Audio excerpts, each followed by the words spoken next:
क्या हुआ जब 300 सालों बाद इस मंदिर के तहखाने खोले गए और अंदर का नजारा देखकर सभी लोगों के होश उड़ गए। इस घटना की शुरुआत करने से पहले महादेव के सभी सच्चे भक्त कमेंट बॉक्स में हर हर महादेव जरूर लिखें और साथ ही चैनल को सब्सक्राइब जरूर कर ले। इस घटना की शुरुआत होती है राजस्थान के कोटा जिले के अंतर्गत आने वाले राजगढ़ गांव से। इस गांव में महादेव का एक बहुत ही विशाल मंदिर था जिसका नाम था नीलकंठेश्वर महादेव। इस गांव के सभी लोग सच्चे दिल से रोजाना मंदिर जाकर भगवान की पूजा अर्चना किया करते थे। लेकिन एक दिन कुछ सरकारी अधिकारी अचानक से गांव के अंदर आ गए। उनका कहना था कि सरकार की ओर से इस गांव के अंदर एक रेलवे लाइन निकलने वाली है और उसी कटाई के दौरान आपका प्रमुख मंदिर भी जाने वाला है। कुछ समय के पश्चात गांव के इस मंदिर को तोड़ दिया जाएगा।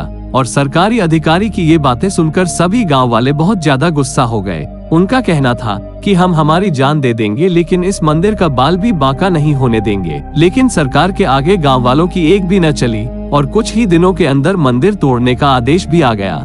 तभी गांव वालों का कहना था कि भले ही मंदिर को तोड़ दिया जाए लेकिन मंदिर के अंदर जो तहखाना है और अगर उसे खोला गया तो पूरे गांव के साथ साथ सभी लोगों की जिंदगी में बहुत बड़ी मुसीबत खड़ी हो जाएगी। लेकिन सभी सरकारी अधिकारी इस बात को मजाक समझ रहे थे। उन्हीं अधिकारियों में से एक शख्स का नाम विनोद था और वो महादेव का बहुत बड़ा भक्त था। वो रोजाना शिव मंदिर जाकर जल चढ़ाया करता था। जब गांव वाले बोले जा रहे थे कि यह तहखाना नहीं खुलना चाहिए तो ये बात उसके मन में खटकने लगी। एक दिन रात्रि को वो गांव के एक बुजुर्ग व्यक्ति के पास गया और उसने मंदिर के तहखाने का रहस्य जानना चाहा। अब उस बुजुर्ग व्यक्ति ने उन्हें सच बताते हुए कहा कि यह बात 1750 ईस्वी की है। उस समय औरंगजेब का शासनकाल चल रहा था और भारत के अलग अलग शहरों और अलग अलग गांवों में प्रसिद्ध मंदिरों को लगातार तोड़ा जा रहा था। उन्हीं आक्रांताओं की नजर हमारे राजगढ़ गांव के इस नीलकंठेश्वर महादेव मंदिर पर भी पड़ी। लेकिन जब वे लोग इस मंदिर को तोड़ने आए तो मंदिर के पुजारियों ने शिवलिंग की रक्षा के लिए उस शिवलिंग को मंदिर के तहखाने में छुपा दिया। लेकिन जब वे लोग वहां से चले गए और मंदिर के पुजारियों ने तहखाने से शिवलिंग को बाहर निकालना चाहा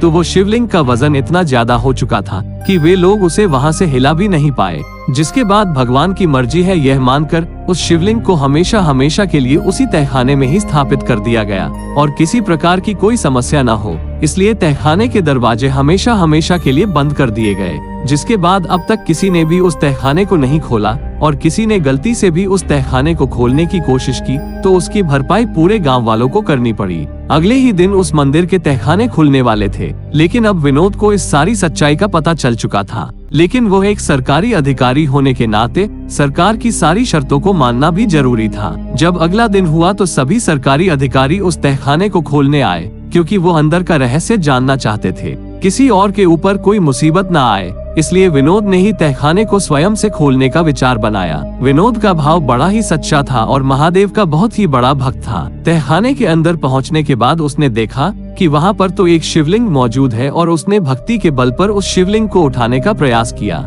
और जिस शिवलिंग को बड़े बड़े पुजारी भी नहीं उठा पा रहे थे। विनोद ने कुछ ही पल में उस शिवलिंग को उठाकर तहखाने से बाहर निकालकर उसके पहले वाले स्थान पर स्थापित कर दिया। यह नजारा देखकर सभी गांव वाले बहुत हैरान थे लेकिन वह ये बात समझ चुके थे कि विनोद ने अपनी भक्ति के बल पर उस श्राप का अंत कर दिया है। तहखाने के अंदर जो शिवलिंग प्राप्त हुई थी वो काफी पौराणिक लग रही थी। उसकी वैज्ञानिक जांच की गई तो पाया कि उस शिवलिंग का इतिहास 2000 साल से भी ज्यादा पुराना है। जिसके बाद उस नीलकंठेश्वर महादेव मंदिर को ऐतिहासिक धरोहर माने जाने लगा और देश विदेश से कई लोग वहां महादेव के दर्शन करने आने लगे। जिस वजह से सरकार को भी अपनी योजना को बदलना पड़ा और उस स्थान से रेलवे लाइन निकालने का काम पूरी तरह से निरस्त कर दिया गया। सभी गांव वाले खुश थे क्योंकि उनका मंदिर सही सलामत था। इस घटना को लेकर आप क्या विचार रखते हैं हमें नीचे कमेंट बॉक्स में जरूर बताइएगा और ऐसी सत्य घटनाएं देखने के लिए हमारे YouTube चैनल को सब्सक्राइब जरूर कर लीजिएगा। मिलते हैं एक नए वीडियो के साथ,